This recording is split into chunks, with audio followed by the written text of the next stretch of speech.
ये कहानी है ब्लडी मैरी की। इंग्लैंड की राजगद्दी साल 1509 से लेकर 1547 तक हेनरी के हाथों में हुआ करती थी। राजा हेनरी की कई पत्नियां और एलिजाबेथ व मैरी नामक 2 बेटियां थीं। इनमें से मैरी राजा की पहली पत्नी की बेटी थी।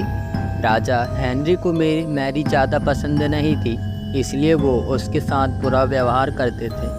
मैरी महल के नौकरों के साथ महल का काम करती थी। अगर मैरी कुछ कह भी दे तो राजा उसकी कोई बात नहीं मानते थे। सन 1547 में जब राजा हेनरी की मौत हो गई तो प्रजा की इच्छा अनुसार 16 शताब्दी के दौरान हेनरी की पहली बेटी मैरी को इंग्लैंड की राजगद्दी दे दी गई।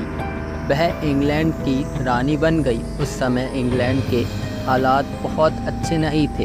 इंग्लैंड कैथोलिक और प्रोटेस्टेंट इन 2 धर्मों के बीच बंट गया था। उस समय दोनों धर्मों के लोगों के बीच जंग छिड़ी हुई थी। रानी मैरी चाहती थी कि पूरे इंग्लैंड में सिर्फ एक ही धर्म हो, लेकिन लोगों ने उसकी यह बात मानने से साफ इनकार कर दिया था। इससे नाराज होकर रानी ने उनकी बात ना मानने वालों को मौत की सज़ा दे दी। वह ऐसे लोगों को जिंदा भी जलाती थी। रानी मैरी की क्रूरता की वजह से इंग्लैंड के लोग उससे नफरत करने लगे। ऐसा भी कहा जाने लगा कि रानी मैरी कुमारी जवान लड़कियों के खून से नहाती थी। उसका मानना था कि उनके खून से नहाने से वह ज़्यादा दिनों तक जवान रह सकती है। कुछ सालों बाद रानी मैरी ने शादी कर ली और कुछ समय बाद इंग्लैंड में एक खबर आई कि रानी मैरी गर्भवती है और जल्द ही उनके राज्य को उनका नया राजा भी मिल जाएगा। इस बात से हर सभी खुश हुए, लेकिन उस समय रानी मैरी के साथ बहुत ही अजीब घटना हुई। उनके गर्भ से किसी भी बच्चे का जन्म नहीं हुआ, बल्कि कुछ ही महीनों के बाद रानी मैरी का पेट फिर से सामान्य हो गया।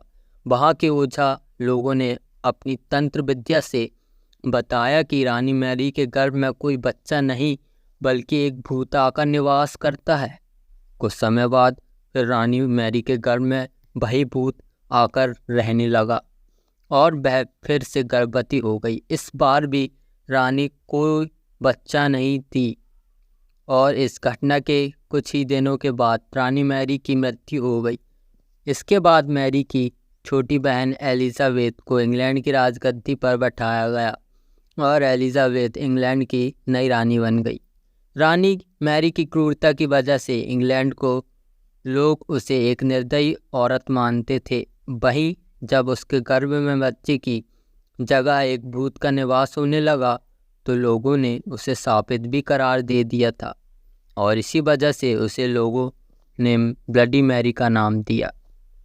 तो दोस्तों, कहानी से सीख, ब्लडी मैरी कहानी हमें यह सीख देती है कि अपने निजी विचारों व सोचों को लेकर दूसरे लोगों पर दबाव नहीं बनाना चाहिए। शांति और करुणा से लोगों का ख्याल रखना ही मनुष्य का धर्म है। तो दोस्तों, वीडियो अच्छी लगी हो तो लाइक ज़रूर करें।